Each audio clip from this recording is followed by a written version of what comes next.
এই নদী 40 বছর ধরে আপনারা ময়লা ফালাইয়া, এই বাজারের সকল মানুষ ময়লা ফালাইয়া এইটারে ময়লার বাগানে পরিণত করছিলেন। আর আমি এই ময়লার পানিতে ডুব দিয়ে এই ময়লা পরিষ্কার করছি। আপনাদের ময়লা, এই ময়লা আমরা পীরের বাজারের মানুষ ফালাই নাই, বাজারের মানুষই ফেলছে। এখন গিয়া দেখেন বাজারের পিছনটা কেমন লাগে, দেখেন একবার। চাইছেন একবার? পিছনে 2টা ওয়াকওয়ে করছি আমরা। ওয়াকওয়েটা করার পর কি পরিমাণ জায়গা উদ্ধার হয়েছে। এইরকম 40 বছরে কি আমার চেয়ে জ্ঞানী মানুষ ছিলেন না? আমার চেয়ে ভালো মানুষ কি ছিলেন না? কেন আমাদের এই চিন্তা মাথায় আসতো না কেন? আমার বাসার পাশে শিবির, চাইলে তো আমি কালকেই ভেঙে দিতে পারি সব। এইখানে একটা স্কুলের, মাধ্যমিক স্কুলের কথা বলছেন। জায়গাটা হচ্ছে গিয়ে দুর্যোগ ব্যবস্থাপনার মনে হয়। এইটারে এইখান থেকে ট্রান্সফার করে যারা আছে এদেরকে আলাদা একটা শিবিরে স্থানান্তর করে যদি সিদ্ধান্ত নেওয়া যায়, এটা করার চিন্তা করা যেতে পারে। আরে রাস্তাঘাট আপনার স্কুল করবেন তো পরে, এমন লোকজন সবাই নামে পড়ে যে এরা মারা পর্যন্ত শান্তি পাই না আমরা। আরে সবাই একসাথে উন্নতি করে কি হয়?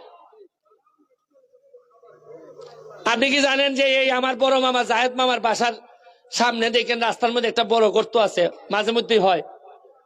এই গর্তটার কারণে আমার মনে আছে, এই গর্তটার কারণে এই দিদার ভাই অ্যাক্সিডেন্ট করে মরছে।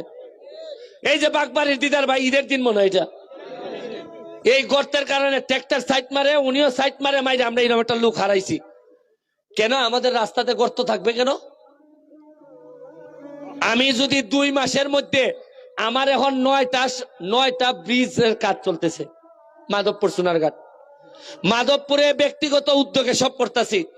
অলরেডি মাধবপুরে 6 থেকে 7 লাখ টাকা খরচ করিয়া হাসপাতালের সামনে যে একটা পুরাতন একটা খাল আছিল, খাল পরিষ্কার করে এরা আজকে পুরাটাতে গাছ লাগাই দিছে। মাধবপুরে যে তো গত 10 বছরে যেটা পরিষ্কার করা হয় নাই, দখল করে ছিল বাজারে, একদিনের ড্রাইভে ইউনো ওসি টসি মিল্লা সব পরিষ্কার করে দিছে। এখন শুনেন, হাতিরও তো ওজন না হয় না যতটা হয় মানুষের হিংসার ওজন। এই ওজনের তলে পড়েই আমরা বেশিরভাগ মানুষ মরি। আরে মনে রাখেন, আমরা যাই করি না কেন এটা আমাদের নসিবে থেকে যায়। যা করবেন তা পাবেন এই দুনিয়ায়। এইটা আমি না, কেউ আপনাদের বাঁচাইতে পারবে না। আমার কর্ম যদি খারাপ হয়, আমার 4 গ্রাম কেন মাধবপুর সকল সোনারঘাটের মানুষ মিলে আমার বাঁচাইতে পারবেন না।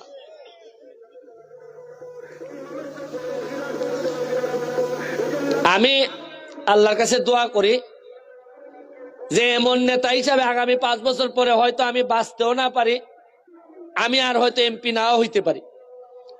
কারণ গত 2 মাসে আমার 12 কেজি ওজন কমছে। কারণ অনেকে মনে করেন এমপি হওয়া, কারণ এমপি হয়ে আমি যদি ঢাকা বসে থাকি, এই 29 কোটির একটা গরম আছে না,